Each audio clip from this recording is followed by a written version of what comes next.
యేసు త్వరగా రాబోతూ ఉన్నాడు. యేసయ్య రాకడ బహు సమీపంగా ఉంది. చాలా మంది ఏమనుకుంటారంటే ఆదివారం చర్చికి పోతే నేను పరలోక రాజ్యానికి వెళ్ళిపోతాను అనుకుంటే కుదరదు.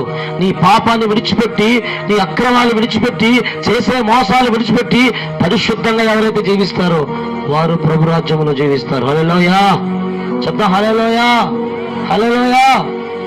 దేవుని రాజ్యంలో జీవించాలి అంటే, ఆ పరలోక రాజ్యం మనం వెళ్ళాలి అంటే కొన్ని అర్హతలు మనకు ఉండాలా.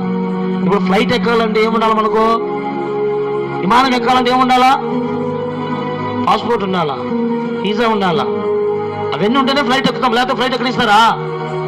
చెప్పండి గట్టిగా, హల్లెలూయా. బస్సు ఎక్కాలంటే ఏముండాలి మన దగ్గర? టికెట్ ఉండాలా. టికెట్ లేకుండా బస్సులో పోతానంటే ఒప్పుకుంటాడా? పరలోక రాజ్యానికి వెళ్ళాలి అంటే పరిశుద్ధమైన జీవితం ఉండాలి. హల్లెలూయా. పాపాన్ని విడిచిపెట్టి ఎవరైతే యేసు రక్తంలో కడగబడి, ఎవరైతే యేసు